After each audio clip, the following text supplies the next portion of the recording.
Hi, very good evening everyone. Today I have brought for you a new adverb for you to learn. But do you really know that?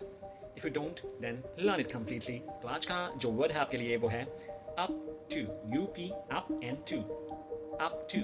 So up to का mainly हम तब इस्तेमाल करते हैं जब amount की बात की गई हो, लेबल की बात की गई हो, टाइम की बात की गई हो और नंबर की बात की गई हो, तब हम अप टू का इस्तेमाल करते हैं। और इसका जो सेंस आता है उन सभी चीज़ों से, जो चारों चीज़ें बताई हैं मैंने आपको, time, amount, label and number, इनसे कम, ठीक है, बराबर लेकिन ज़्यादा नहीं। आप सेंटेंसेस की मदद से समझने की कोशिश करिएगा। We can teach English up to class 12। हम क्लास 12 तक इंग्लिश पढ़ा सकते हैं। तो 12 क्या है? एक नंबर है, और एक लेबल भी है। तो यहाँ पर जब भी नंबर की बात होगी, लेबल की बात होगी, तो हम अप टू का इस्तेमाल करेंगे, मतलब इससे कम, बराबर लेकिन ज़्यादा नहीं। दोबारा सुनिए सेंटेंस को। We can teach English up to class 12। हम क्लास 12 तक इंग्लिश पढ़ा सकते हैं।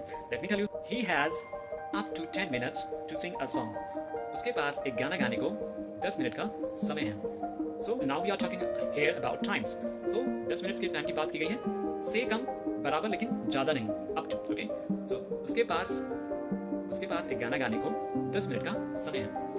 Now let me tell you third sentence of this. You can buy up to 5 kilograms of rice. तुम 5 किलो चावल खरीद सकते हो। So now we are talking about here rice. हम यहाँ पर चावल की बात कर रहे हैं। तो किस चीज़ की बात हुई? टाइम की बात कर रहे हैं हम, लेवल की बात कर रहे हैं, या अमाउंट की बात कर रहे हैं, नंबर की बात कर रहे हैं? हम अमाउंट की बात कर रहे हैं, right? You can buy up to 5 kilograms of rice. तुम 5 किलो चावल खरीद सकते हो, मतलब 5 किलो से कम, बराबर लेकिन उससे ज़्यादा नहीं।